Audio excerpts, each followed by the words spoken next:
പിതാവിൻ്റെയും പുത്രൻ്റെയും പരിശുദ്ധാത്മാവിൻ്റെയും നാമത്തിൽ ആമേൻ. എൻ്റെ പ്രിയപ്പെട്ടവരെ, എല്ലാവർക്കും സുപ്രഭാതം, സ്നേഹവന്ദനം. ഇന്ന് ജനുവരി 7-ാം തീയതി. നമുക്ക് ഒരുമിച്ച് പ്രാർത്ഥിക്കാം.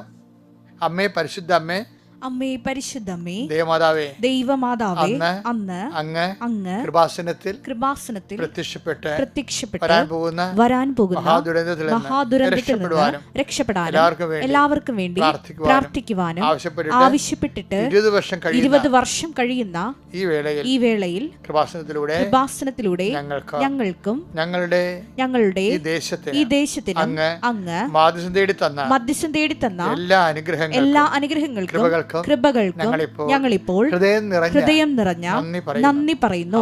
അമ്മേ, പരിശുദ്ധമ്മേ, ജപമാല മാതാവേ, സകല കൃപാസനം പ്രാർത്ഥനകളോടും ചേർത്ത് ഞങ്ങളിപ്പോൾ പ്രാർത്ഥിക്കുന്ന ഈ കുടുംബത്തിന്റെ പ്രത്യേക നിയോഗം. മക്കളെ, ഇവിടെ പ്രാർത്ഥന ആവശ്യം പറയുക.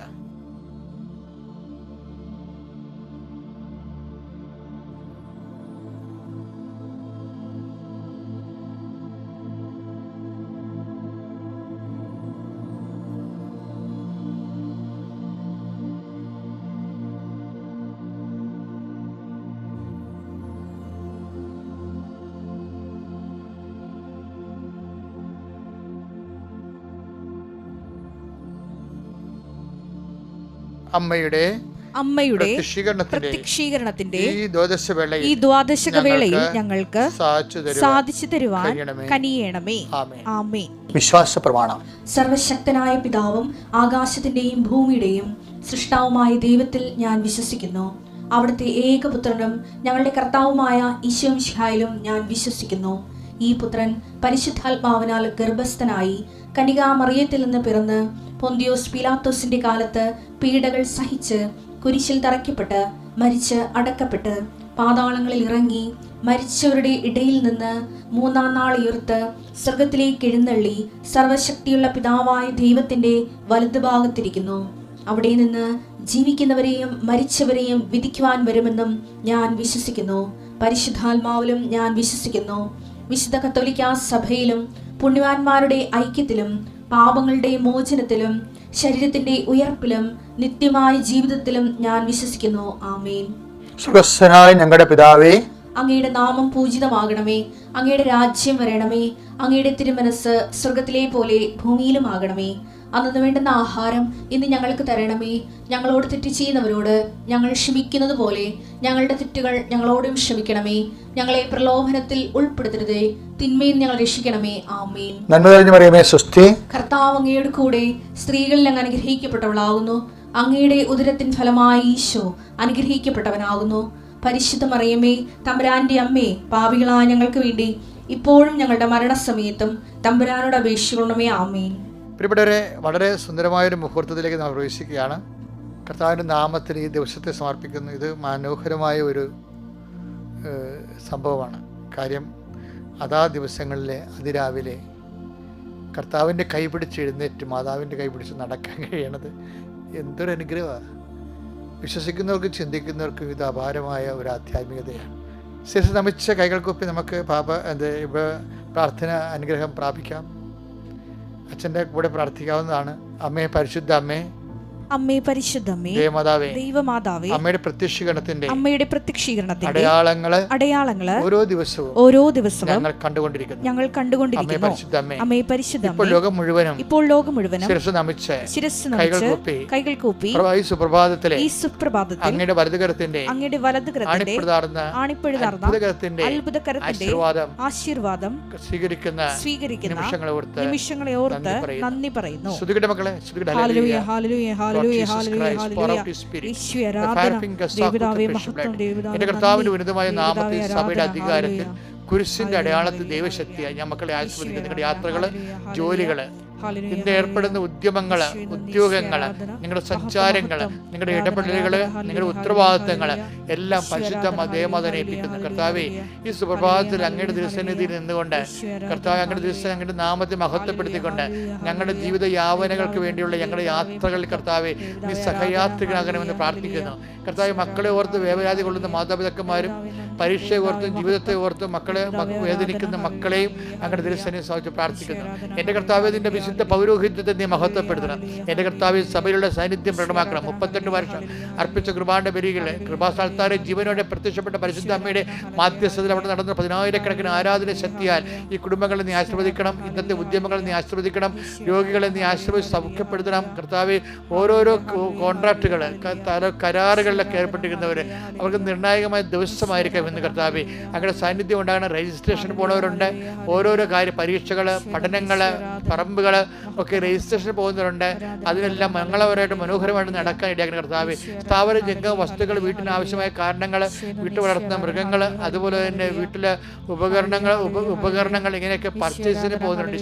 കടകമ്പോളങ്ങളും വ്യാപാര വ്യവസായ ശാലകളിലും ആവശ്യമായ സാധനം എടുക്കുവാനും കൊടുക്കുവാനും മേടിക്കുവാനും പോകുന്ന എല്ലാ മക്കളെയും നീ ആശീർവദിക്കണം. ചെക്കുകൾ ഒപ്പിടുന്ന ചെക്കുകൾ നീ ആശീർവദിക്കണം കർത്താവ്. ആ ചെക്ക് എന്തെല്ലാം ഞങ്ങൾ എവിടെയെല്ലാം നിങ്ങൾ സൈൻ ചെയ്യുന്നുണ്ടോ, എന്തെല്ലാം രജിസ്റ്ററുകൾ ഞങ്ങൾ സൈൻ ചെയ്യുന്നുണ്ടോ, എന്തെല്ലാം പേപ്പർ ഞങ്ങൾ സൈൻ ചെയ്യുന്നുണ്ടല്ലോ, എന്തെല്ലാം അവിടെ എല്ലാം കർത്താവ് നിന്റെ സാന്നിധ്യം ഉണ്ടാകണം. ഞങ്ങൾ തെറ്റായി പോയാൽ നടക്കാത്ത കാര്യമാണ് ഞങ്ങൾ പിന്തിരിപ്പിക്കുന്നത് പ്രാർത്ഥിക്കുന്നത്.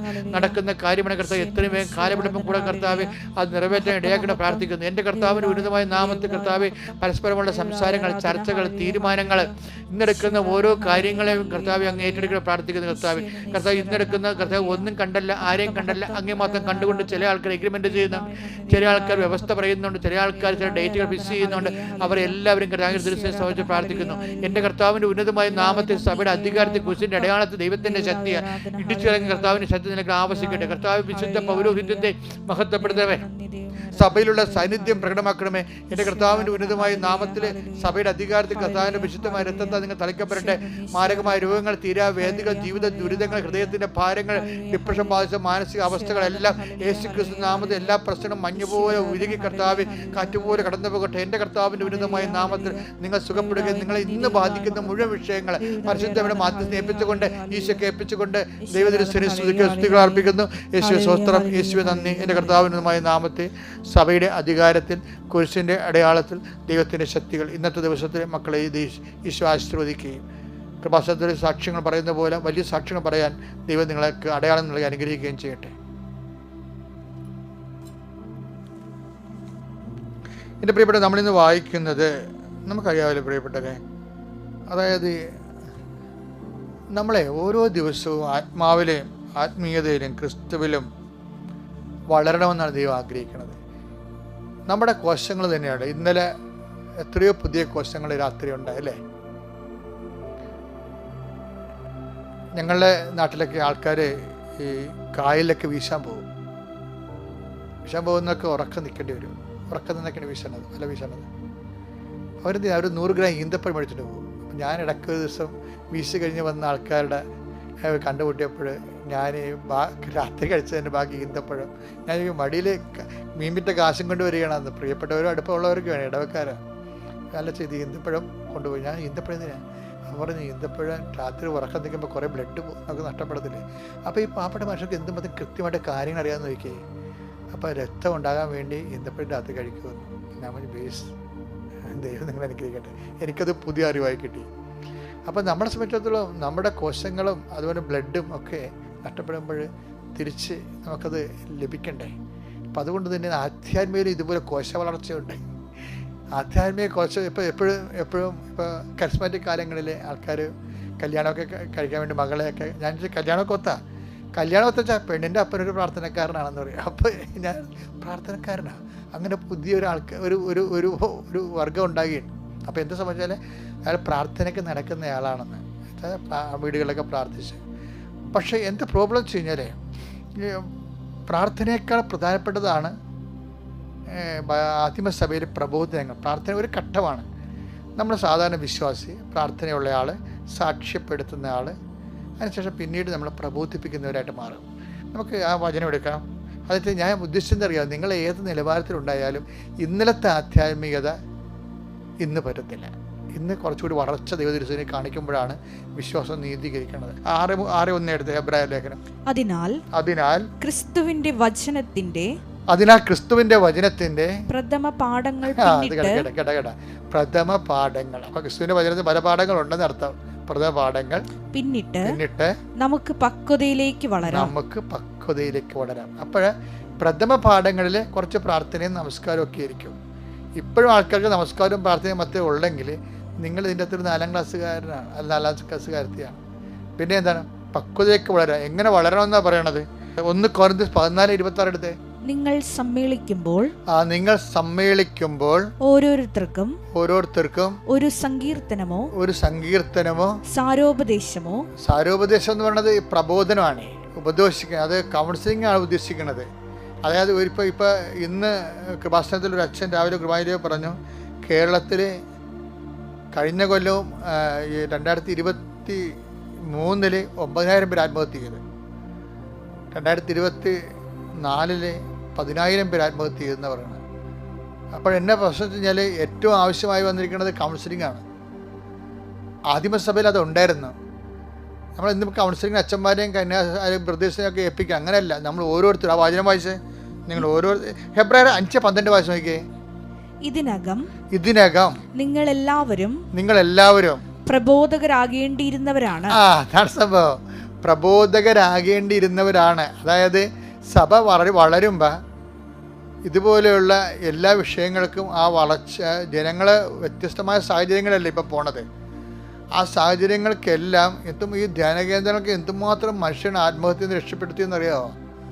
പക്ഷേ അതെന്ന് പറഞ്ഞ ഒരു കേന്ദ്രീകരണമായിട്ടുള്ള ഒരു ശുശ്രൂഷകളുപരി സഭ തന്നെ എല്ലാവരും വളരണം. അല്ലാതെ എല്ലാ കാലത്തും പെരുന്നാളും നടത്തി ചെണ്ടയും മുത്തുകുടയും കളത്തി നടക്കണ ആ അഭ്യാസങ്ങൾ അത് ഒരു പരിധിയാണ്. അതെല്ലാം വിശ്വാസത്തിൻ്റെ ബാലപാഠങ്ങളാണ്. അത് പിന്നിട്ടിട്ട് എന്ത് ചെയ്യണം? നമ്മൾ പ്രബോധകരായി മാറണം. പരസ്പരം ഉപദേശിക്കാനുള്ള കഴിവുണ്ടാകണം. അതിന് പരസ്പരം ഉപദേശിക്കാൻ കഴിയുന്നവരുമ്പോൾ ആ കഴിയണമെങ്കിൽ എന്ത് ചെയ്യണം? ആദ്യം തന്നെ നമ്മളെ ഉപദേശിക്കാൻ കഴിവുള്ളവരായിട്ട് മാറണം. അപ്പോൾ നമ്മളെ ഉപദേശിക്കുമ്പോൾ, പ്രബോധനം ചെയ്യുമ്പോൾ നമുക്കൊരു മോറൽ ക്രെഡിബിലിറ്റി ഉണ്ടെങ്കിൽ, ആധ്യാത്മികമായ ക്രെഡിബിലിറ്റി നേടിയെടുക്കുമ്പോഴാണ് വിശ്വാസ വളർച്ച പ്രാപിക്കുന്നത്. അപ്പോൾ വിശ്വാസ വളർച്ച പ്രാപിച്ചാൽ മാത്രമേ സഭയിലുണ്ടാകുന്ന മറ്റംഗങ്ങളെ, സഭയിൽ തന്നെയല്ല പുറത്തുള്ളവരായാലും മനുഷ്യനായാലും മാനസിക അപകടത്തിലൊക്കെ പെടുന്ന ആൾക്കാരെ സന്ധിക്കാൻ കഴിയണം. അങ്ങനെ കഴിയണ സഭയ്ക്ക് മാത്രമേ എല്ലാ കാലങ്ങളിലും പ്രസക്തിയുള്ളൂ. അല്ലെങ്കിൽ സമാധാന കാലത്ത് മാത്രമേ പ്രസക്തിയുള്ളൂ. സഭയുടെ സമാധാനകാല പ്രസക്തി അല്ലാതെ അസമാധാന കാലത്ത്, യുദ്ധകാലങ്ങളിലുമുള്ള പ്രസക്തി, ഭക്തി നിലനിൽക്കുന്നത് മറ്റുള്ളവരെ നമ്മൾ നിലനിർത്തുമ്പോഴാണ്. നിങ്ങൾ സമ്മേളിക്കുമ്പോൾ ഒന്നിനൊക്കെ വായിക്കാം. 1 കൊരിന്ത്യർ 14:26. നിങ്ങൾ സമ്മേളിക്കുമ്പോൾ ഓരോരുത്തർക്കും ഒരു സങ്കീർത്തനമോ സാരോപദേശമോ വെളിപാടോ ഭാഷയോ വ്യാഖ്യാനമോ ഉണ്ടായിരിക്കട്ടെ. ഇവയെല്ലാം ആത്മീയ ഉത്കർഷത്തിനായി ഉപയോഗപ്പെടുത്തുകയും ചെയ്യട്ടെ. ആത്മാവിൽ വളരാനും കൃപയിലും നിലനിൽക്കാനും വേണ്ടി പരസ്പരം ഉപദേശിക്കാൻ നമ്മൾ ബാധ്യസ്ഥരാണ്. അപ്പം അങ്ങനെയുള്ളവരുടെ എണ്ണം നേരത്തെ കൂടുതലായിരുന്നു ശരിക്കും. ഇപ്പോൾ വിൻസെൻ്റ് ഇപ്പോൾ ഉണ്ടായിരുന്നു നമുക്ക്, അതുപോലെ തന്നെ സൊഡാലിറ്റി, ലിജോ മേരി ഉണ്ടായിരുന്നു. അവരൊക്കെ പണ്ട് നല്ല പ്രബോധകരായിരുന്നു ശരിക്കും. ഇന്നിപ്പോൾ വീട് വെച്ച് കൊടുക്കുന്ന ആൾക്കാരും ഉപവിപ്രവർത്തനങ്ങൾ മാത്രം ചെയ്യും. ഉപവിപ്രവർത്തനങ്ങളൊക്കെ കാശ് സമയം ഉണ്ടെങ്കിൽ ആർക്കും ചെയ്യാൻ പറ്റും. പക്ഷേ ആത്മാവുണ്ടെങ്കിൽ മാത്രമേ പ്രബോധകരാകാൻ പറ്റത്തുള്ളൂ. അപ്പം അത് സീരിയസ് വിഷയമാണ്. സഭയുടെ സ്വത്തെന്ന് പറയണത് പരിശുദ്ധാത്മാവിൻ്റെ ദാനങ്ങളായ ഇതുപോലുള്ള പ്രബോധനങ്ങളാണ്. വളരുന്നവരെ പ്രാർത്ഥനയെ മാത്രം വളരാതെ പ്രബോധനത്തിൽ വളർന്ന് മറ്റുള്ളവരെ നിലനിർത്താൻ സാധിക്കണം. നമ്മൾ നിലനിൽക്കുകയും ചെയ്യണം, മറ്റുള്ളവരെ നിലനിർത്താനും കൂടി എന്നെ ഉപകരണമാക്കണമെന്ന് ഓരോ ദിവസവും പ്രാർത്ഥിച്ചാൽ നമുക്കതിനെ നിലനിൽക്കാൻ കഴിയും. നമ്മുടെ ഒപ്പം മറ്റുള്ളവരെയും. ദൈവം നിങ്ങളെ അനുഗ്രഹിക്കട്ടെ. Praise the Lord. പരിശുദ്ധ പരമ ദിവ്യകാരുണ്യത്തിന് ആരാധനയും സ്തുതിയും പുകഴ്ചയും ഉണ്ടായിരിക്കട്ടെ. എൻ്റെ പ്രിയപ്പെട്ടവരെ, വേണ്ട സമയത്ത്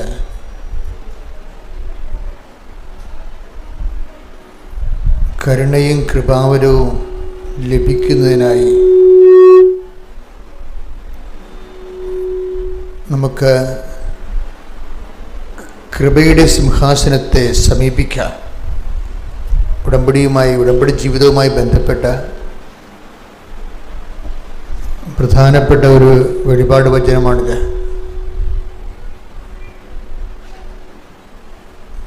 ഹെബ്രായ ലേഖനം 4-ാം അധ്യായം 16-ാം വാക്യം. അതിനാൽ വേണ്ട സമയത്ത് കരുണയും കൃപാവരവും ലഭിക്കുന്നതിനായി നമുക്ക് പ്രത്യാശയോടെ കൃപാവരത്തിന്റെ സിംഹാസനത്തെ സമീപിക്കാം. ഇതൊരു സാധ്യതയാണ്. ഈ സാധ്യത ആദ്യം പരീക്ഷിച്ചത് പരിശുദ്ധ അമ്മയാണ്. എന്താണ് സാധ്യത? വേണ്ട സമയത്ത് പറഞ്ഞേ, വേണ്ട സമയത്ത് കരുണയും കൃപാവരവും ലഭിക്കുന്നതിനായി നമുക്ക് കൃപാവരത്തിന്റെ സിംഹാസനത്തെ സമീപിക്കാം. അപ്പൊ കൃപാവരത്തിന്റെ സിംഹാസനം എന്ന് പറയുന്നത് ഈശോയാണ്. ഈശോയെ സമീപിക്കാമെന്നാണ് പറയണത്. എന്താണ് വേണ്ട സമയത്ത് എന്തൊക്കെയാണ് നമുക്ക് ലഭിക്കേണ്ടത്? കരുണയും കൃപാവരവും. കരുണ എന്ന് പറയുമ്പോൾ 2-3-4 അർത്ഥങ്ങൾ അതിൻ്റെതുണ്ട് കരുണയ്ക്ക്. ഒന്ന്, നമ്മൾ ജസ്റ്റിഫൈ ചെയ്യപ്പെടുന്നത് ദൈവത്തിൻ്റെ കരുണ കൊണ്ടാണ്. ജസ്റ്റിഫിക്കേഷൻ നിങ്ങൾക്ക് എന്തുമാത്രം മനസ്സിലാവുമെന്ന് അറിയത്തില്ല. അതായത് കംപ്ലീറ്റ് റൈറ്റ് ഓഫ് ചെയ്യുന്നതിനാണ് ജസ്റ്റിഫിക്കേഷൻ എന്ന് പറയുന്നത്. നമ്മുടെ പാപങ്ങളും നമ്മളെ യോഗ്യമാക്കി ദൈവം അങ്ങ് ഏകപക്ഷികമായിട്ട് ദൈവം നമ്മളെ റൈറ്റ് ഓഫ് ചെയ്യും. ഇപ്പോൾ കോടിക്കണക്കിന് രൂപയുടെ കടം യാതൊരുവിധ റെമിറ്റൻസും ഇല്ലാതെ അങ്ങ് ഫ്ലാറ്റായിട്ട് റൈറ്റ് ഓഫ് ചെയ്യുന്നതിനാണ് ഒരു വ്യക്തിയെ ജസ്റ്റിഫൈ ചെയ്തെടുക്കുക. അതിനാണ് ജസ്റ്റിഫിക്കേഷൻ എന്ന് പറയുന്നത്. തിയോളജിയിലെ ഭയങ്കരമായൊരു സബ്ജക്റ്റാണ് അത്, ജസ്റ്റിഫിക്കേഷൻ. ഈ കരുണ പലപ്പോഴും ജസ്റ്റിഫിക്കേഷനുമായിട്ട് ബന്ധപ്പെട്ടിരിക്കുന്നത്. അപ്പോൾ ചില സമയത്ത് നമ്മളുടെ പഴയ ഫയലെല്ലാം പരിശോധിച്ചാൽ ഈ ജന്മത്ത് നമുക്ക് ദൈവം ഒരു അനുഗ്രഹം കിട്ടാനുള്ള സാധ്യത ഉണ്ടാകത്തില്ല. മനസ്സിലായില്ലേ? നമ്മുടെ പഴയ ഫയലൊക്കെ പരിശോധിച്ചാലേ ഈ ജന്മത്ത് ഒരു ഫേവർ കിട്ടാനുള്ള യാതൊരു സാധ്യത ഉണ്ടാകത്തില്ല. ഇവിടെ ദൈവത്തിൻ്റെ കരുണ വെച്ചിരിക്കുന്ന ഒരു പൊസിഷനാണ് ജസ്റ്റിഫിക്കേഷൻ. എന്നിട്ട് എങ്ങനെയാണ് അത് ആ ജസ്റ്റിഫിക്കേഷൻ നമുക്ക് ലഭിക്കണം? വെറുതെ അല്ല, ഓശാരം കിട്ടണമല്ലത്. ദൈവം ജസ്റ്റിഫിക്കേഷന് വേണ്ടി ഒരാളെ ഉയർത്തിയിട്ടുണ്ട്. ആരാണത്? ക്രിസ്തുവിനെ. എന്നിട്ട് ക്രിസ്തുവിൻ്റെ കുരിശുരൂപം കണ്ടിട്ട് എൻ്റെ പാപങ്ങൾക്ക് പരിഹാരം അവൻ ഏറ്റെടുത്തു എന്ന് ഞാൻ വിശ്വസിക്കുമ്പോഴാണ് ജസ്റ്റിഫിക്കേഷൻ വരണത്. വെറുതെ അവനല്ല, ക്രിസ്തുവിൻ്റെ പാപങ്ങൾക്ക് പരിഹാരമാണെന്ന്. അതാണ് ജസ്റ്റിഫിക്കേഷൻ ബൈ ഫെയ്ത്തായിട്ട് വരണത്, വിശ്വാസത്തിൽ നീതീകരണം വരണത്. യേശു എനിക്ക് പകരക്കാരനായി, എനിക്ക് കിട്ടേണ്ട ശിക്ഷ അവൻ ശരീരത്തിൽ ഏറ്റെടുത്തു. അതാണ് take the bed of God.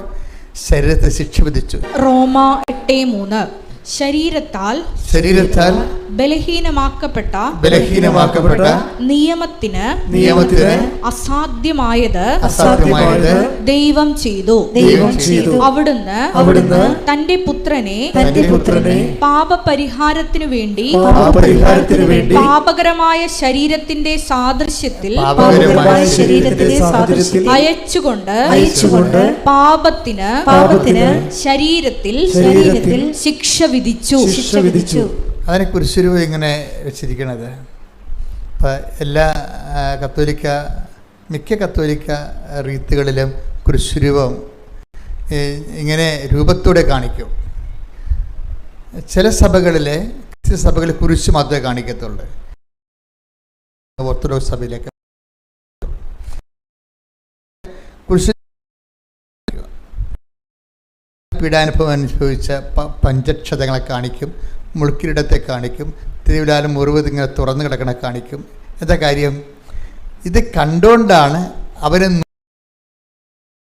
ഭാവിക്കണമെന്നൊരു വചനമുണ്ട്. ആണിത് വരണത്. അവിടുന്ന് ശരീരം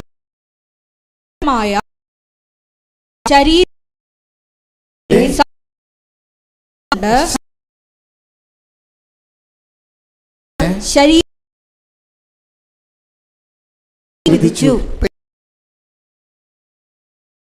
അവൻ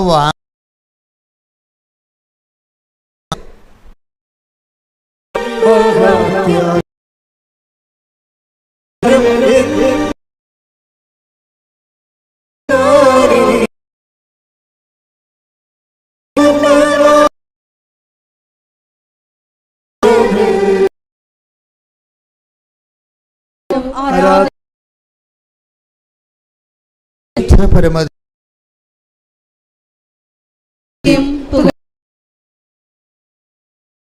അവര് നമ്മളൊരിങ്ങനെ നോക്കിയ പോലല്ല, വിശ്വസിച്ചു എന്നാണ് എൻ്റെ അർത്ഥം. പറഞ്ഞ മനസ്സിലായില്ലേ? അവൻ എനിക്ക് ഞാൻ വാങ്ങിക്കാനുള്ള ശിക്ഷ അവൻ അവൻ്റെ ശരീരത്തിൽ ഏറ്റെടുത്തു. എനിക്ക് വേണ്ടി അവൻ പേയ്മെൻറ്റ് നടത്തിയെന്ന് ഞാൻ പേയ്മെൻറ്റ് നടത്തുന്നതിന് പകരം എനിക്ക് വേണ്ടി അവൻ പേയ്മെൻറ്റ് നടത്തി. ദൈവപിതാവിൻ്റെ തിരുസന്നിധിയിൽ പരിഹാരം ചെയ്തു. അപ്പോൾ പാപത്തിൻ്റെ ഇരുട്ടിൽ നിന്നാണ് ഞാൻ പ്രകാശത്തിലേക്ക് വരണത്. പണ്ട് മുതലേ മനുഷ്യൻ്റെ ഏറ്റവും വലിയ പ്രശ്നമാണ് ഇരുട്ട്. 5000 കൊല്ലം മുമ്പാണ് ഇന്ത്യയിൽ ഇരുട്ടിനെ മാറ്റാൻ വേണ്ടി പ്രാർത്ഥിച്ചത്. ഋഷിമാരൊക്കെ പ്രാർത്ഥിച്ചില്ലേ, തമസോമ ജ്യോതിർഗമയ, ഇരുട്ടിൽ നിന്ന് ഞങ്ങളെ പ്രകാശത്തിലേക്ക് നയിക്കണമേ. കാര്യം മനുഷ്യന് മനുഷ്യന്മാരിവിടെ വന്ന കാലം മുതൽ ഇപ്പോൾ കുറേ ആൾക്കാർ ഈ കാബ സ്റ്റോണിനൊക്കെ കല്ലെറിയത്തില്ലേ അല്ലേ? മുസ്ലിം സഹോദരങ്ങൾ കാബ സ്റ്റോണിൽ പോയി കല്ലെറിയും, പിശാസിനെ കല്ലെറിയും. അവരതിന് ഹജ്ജിന് പോയാണ് ചെയ്യണത്. എന്തിനാണ്? അവരുടെ പാപത്തിൻ്റെ പരിഹാരമാണ്. പോകുന്നവരും ഇരുമുടി കെട്ടിമുട്ടി പോകുന്നവരും പാപത്തിൻ്റെ പരിഹാരത്തിന് വേണ്ടിയാണ് പോണത്. അപ്പോൾ ഈ മനുഷ്യന്മാർ ഏത് മതത്തിൽപ്പെട്ടായാലും പാപം തന്നെയാണ്, അതിന് മാറ്റമൊന്നുമില്ല. ഏത് മതത്തിൽപ്പെട്ടതായാലും ഈ നൂറ്റാണ്ടുകളിലൂടെ സഹസ്രാബ്ദങ്ങളിലൂടെ എല്ലാം വരുമ്പോഴും ഇതൊരു ഇരുട്ടാണ്. ഇതിനെ എനിക്ക് മോചനം നൽകും, ആരെനിക്ക് മോചനം നൽകുമെന്ന് മനുഷ്യൻ്റെ അന്വേഷണമാണ് മതങ്ങളുടെ ആവിർഭാവത്തിന് കാരണം. എൻ്റെ ഇരുട്ടിൽ നിന്ന്, ഈ പാപത്തിൻ്റെ ഇരുട്ടിൽ നിന്ന് എനിക്ക് രക്ഷ നൽകും എന്നുള്ളത് എൻ്റെ അന്വേഷണത്തിൻ്റെ ഭാഗമായിട്ടാണ്. അതുകൊണ്ടാണ് ഈ ഹെബ്രായർ 1:1 പറയണില്ലേ, വായിച്ച ഹെബ്രായർ 1:1. പൂർവ്വകാലങ്ങളിൽ പ്രവാചകന്മാർ വഴി വിവിധ ഘട്ടങ്ങളിലും വിവിധ രീതികളിലും ദൈവം നമ്മുടെ പിതാക്കന്മാരോട് സംസാരിച്ചിട്ടുണ്ട്. എന്നാൽ ഈ അവസാന നാളുകളിൽ തന്റെ പുത്രൻ വഴി അവിടുന്ന് നമ്മോട് സംസാരിച്ചിരിക്കുന്നു. എനിക്ക് മോചനം നൽകും? ഈ ഇരുട്ടിൽ നിന്ന്, പാപത്തിൻ്റെ ഈ ഇരുട്ടിൽ നിന്ന് ആര് മോചനം നൽകും എന്ന് മനുഷ്യരാശി ഉണ്ടായ കാലം മുതലുള്ള ഒരു ഭാരപ്പെടുത്തലാണ്. ഈ ഭാരത്തിന് ആര് രക്ഷിക്കും? അതുകൊണ്ടാണ് ഹെബ്രായർ 1:1 പറയണത് എന്താണ്? പൂർവ്വകാലങ്ങളിൽ പ്രവാചകന്മാർ മുഖേന ദൈവം നമ്മുടെ പിതാക്കന്മാരോട് പല ഘട്ടങ്ങളിലും പല വ്യക്തികളിലൂടെയും സംസാരിച്ചിട്ടുണ്ട്. എന്തിനാണ്? ഈ പാപത്തിന് പരിഹാരം ചെയ്യുന്ന പോംവഴികൾ ആരാഞ്ഞിട്ടുണ്ട്. എന്നാൽ പിന്നെന്താ പറഞ്ഞ വായിച്ച്? എന്നാൽ ഈ അവസാന നാളുകളിൽ തന്റെ പുത്രൻ വഴി അവിടുന്ന് നമ്മോട് സംസാരിച്ചിരിക്കുന്നു. എപ്പോഴും നമ്മൾ ക്രിസ്തുവിലേക്ക് വരുമ്പോൾ ഈ ഫുള്ളായിട്ടുള്ള റിസൾട്ട് കിട്ടണമെങ്കിലേ, ഇപ്പം ചില ബാറ്ററി ഇല്ലേ, അത് ചില ടോർച്ചൊക്കെ പണ്ടുണ്ടായിരുന്നു, ഇപ്പം ഒന്നുമില്ല. എവറഡിയുടെ ഒരു ടോർച്ചൊക്കെ ഇല്ലായിരുന്നു പണ്ട്. അപ്പോൾ അവർ എവറഡിയുടെ ടോർച്ച് ഇതിൻ്റെ പരസ്യം എന്താണ്? Four best result use Eveready battery. അവിടെ ഞാൻ ഇപ്പോൾ ഓർക്കുന്നുണ്ട്, ഞാൻ കുഞ്ഞുനാളിൽ കേട്ട പരസ്യമാണ്. അത് ഈ ടോർച്ചിന് റിസൾട്ട് വരണമെന്നുണ്ടെങ്കിൽ നിങ്ങൾ തോഷിബയൊക്കെയാണ് ഉണ്ടായിരുന്നത്. തോഷിബ ബാറ്ററി ഉപയോഗിച്ചാൽ പറ്റത്തില്ല, ഇതിന് എവറിയുടെ ബാറ്ററി തന്നെ ഉപയോഗിക്കണമെന്ന് പറഞ്ഞിരിക്കണം. ഈ ക്രിസ്തുവിൻ്റെ ബെസ്റ്റ് റിസൾട്ട് നിങ്ങളീ പറഞ്ഞ ILTS വസ്തു വിൽപ്പനയൊന്നുമല്ല, അതൊക്കെ ക്രിസ്തു ഇല്ലെങ്കിൽ നമുക്ക് കിട്ടുന്നതാണ്. അതിൻ്റെ കൂടെ നൽകുന്ന, എപ്പോഴും ഞാൻ പറയും, അതിൻ്റെ കൂടെ നൽകുന്ന ഉപ ഉൽപ്പന്നങ്ങളാണ്. ക്രിസ്തുവിൻ്റെ ബെസ്റ്റ് റിസൾട്ട് കിട്ടണമെങ്കിൽ എന്ത് കിട്ടണമെന്ന് അറിയാമോ? പാപത്തിന് പരിഹാരമായിട്ട് അവൻ ചെയ്തു എന്ന് നമ്മൾ വിശ്വസിക്കണം. എനിക്ക് കിട്ടേണ്ട ശിക്ഷ അവൻ വാങ്ങിച്ചു, എനിക്ക് പകരക്കാരനായി അവനത് റീഫണ്ട് ചെയ്തിരിക്കുന്നു. എനിക്ക് വേണ്ടി പരപിതാവിൻ്റെ തിരുസന്നിധിയിൽ അവൻ പരിഹാരം ചെയ്തു. അപ്പം ഞാൻ സ്വതന്ത്രനായി. അതാണ് ക്രിസ്തു പുത്രൻ നിങ്ങളെ സ്വതന്ത്രരാക്കിയാൽ നിങ്ങൾ യഥാർത്ഥ take the bread of God. ശ്രുതിക്കട്ടെ ഹല്ലേലൂയ.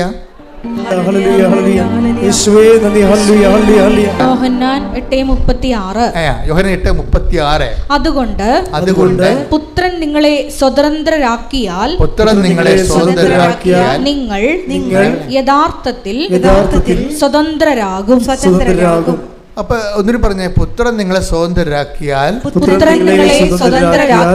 നിങ്ങൾ യഥാർത്ഥത്തിൽ സ്വതന്ത്രരാകും. ഈ സ്വാതന്ത്ര്യത്തെ തന്നെ ഈ ബൈബിളിൻ്റെ ഒരു പ്രശ്നം എന്ന് പറയുന്നത്, ബൈബിള് സത്യവേദ പുസ്തകമാണ്. അത് സത്യം ഈ സമയം പറയത്തുള്ളൂ. സ്വാതന്ത്ര്യം എന്ന് പറഞ്ഞാൽ പറയുന്ന ആൾക്കാർ ബൈബിൾ പറയും ഡ്യൂപ്ലിക്കേറ്റ് ഉണ്ടാകും കേട്ടാന്ന് പറയും. സ്വാതന്ത്ര്യത്തിനും ഇപ്പം മൗണ്ട് ബാറ്റൻ പ്രഭു 1947 ആഗസ്റ്റ് 15 രാത്രി നമുക്ക് എഴുതി തന്നിട്ടുള്ള ഒരു സ്വാതന്ത്ര്യമുണ്ട്. എന്താണ്? രാഷ്ട്രീയ സ്വാതന്ത്ര്യം നമ്മൾ പറയും, പക്ഷേ ബൈബിൾ പറയും അത് ഡ്യൂപ്ലിക്കേറ്റ് ആണ്. എന്താ കാര്യം? ആ സ്വാതന്ത്ര്യം സംരക്ഷിക്കാൻ വേണ്ടി നമുക്ക് എത്രയാണ് 8 ലക്ഷം പട്ടാളക്കാരെ വെച്ചിരിക്കുകയും അതിർത്തിയിൽ റാഫേലും അതുപോലെ തന്നെ എന്തെല്ലാം യുദ്ധവിമാനങ്ങളും 6 വിമാനവാഹക കപ്പൽ കടലിൽ നമ്മുടെ 120 യുദ്ധവിമാനങ്ങളെയും പേറിക്കൊണ്ട് കടലിൽ കിടക്കുകയാണ്. എന്തിനാണ്? ഈ മൗണ്ട് ബാറ്റൻ എഴുതി തന്നിരിക്കുന്ന സ്വാതന്ത്ര്യം സംരക്ഷിക്കുക. അതാണ് വിഷയം. അപ്പോൾ ബൈബിൾ പറയും അതൊക്കെ ഡ്യൂപ്ലിക്കേറ്റ് സ്വാതന്ത്ര്യങ്ങളാണ്. മനസ്സിലായ? അപ്പോൾ അത് കണ്ണ് വെട്ടിക്കഴിഞ്ഞാൽ അവർ വന്ന് നമ്മുടെ ജീവനും ഞൊട്ടിക്കൊണ്ട് പോകും. അപ്പോൾ അതിനൊക്കെ ഇതുപോലുള്ള ഭയങ്കര വിജിലൻസ് വേണ്ടി വരും എന്ന് പറയും. അതുകൊണ്ടാണ് ബൈബിൾ പറയുന്നത് യഥാർത്ഥ സ്വാതന്ത്ര്യമുണ്ട്, പിന്നെ യഥാർത്ഥമല്ലാത്ത ടെമ്പററായിട്ടുള്ള സ്വാതന്ത്ര്യങ്ങളുമുണ്ട്. ടെമ്പററായിട്ടുള്ള ഭൗതിക സ്വാതന്ത്ര്യങ്ങൾക്ക് ഒരു സ്വാതന്ത്ര്യം കിട്ടുമ്പോൾ അതിൻ്റെ ഒരു 10 അടിമത്തം വേറെ കൊണ്ടുവരും. അതിൻ്റെ കൂടെ ഒരു സ്വാതന്ത്ര്യം നമ്മൾ നേടണമെങ്കിൽ അതിൻ്റെ കൂടെ തന്നെ 10 അടിമത്തം അതിൻ്റേതായിട്ടുള്ള ഈ കട്ടും മട്ടും എന്ന് പറഞ്ഞ പോലെ കുറേ സംഭവം നമ്മൾ അനുഭവിക്കേണ്ടി വരും. ഞാനൊക്കെ പഠിക്കണ കാലത്ത് ഇപ്പം ഇങ്ങനെ ഈ മേശ ഡെസ്കായിട്ട് നോക്കി കഴിഞ്ഞാൽ ഉണ്ടല്ലോ, പേന ഉപയോഗിക്കാൻ തുടങ്ങിയത് 5ാം ക്ലാസ്സിൽ വെച്ചാൽ 5 ക്ലാസ്സിൽ പേന ഉപയോഗിക്കാൻ തുടങ്ങിയത്. അപ്പോൾ പേന ഉപയോഗിക്കാൻ പറയുമ്പോൾ ഈ അന്ന് ഡെസ്ക് നോക്കിയാൽ മനസ്സിലാവും നിറച്ച് മഷിയായിരിക്കും.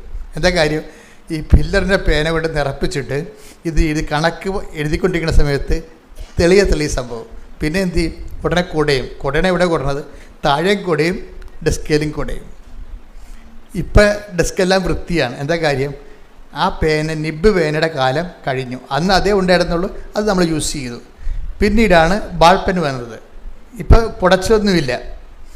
അപ്പോൾ ഇങ്ങനെ ഓരോരോ കാലത്ത് ഓരോരോ സംഭവങ്ങൾ വരും. അപ്പം സ്യൂട്ടബിൾ ആയതുകൊണ്ട് നമ്മൾ അപ്പം ഉപയോഗിക്കുന്നു. മനുഷ്യരാശി വീണ്ടും നന്മയ്ക്ക് പുതിയതിന് വേണ്ടിയും കുറച്ചുകൂടി ഫലപ്രദമായതിനു വേണ്ടി മുന്നോട്ട് പോയിക്കൊണ്ടിരിക്കുന്നു.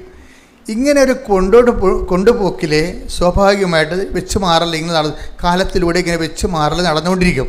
വെച്ച് മാറാൻ പറ്റാത്ത ഒരു സംഭവം എന്താണ്? ക്രിസ്തു മാത്രമാണ്. കൈയടിച്ച് ശ്രുതിക്കട്ടെ ഹല്ലേലൂയ. രക്ഷ നൽകാൻ ഒരേ ഒരു നാമമാണ് അവിടുത്തേതെന്ന് ഞങ്ങൾ ഏറ്റുപറയുന്നു. Hallelujah, hallelujah.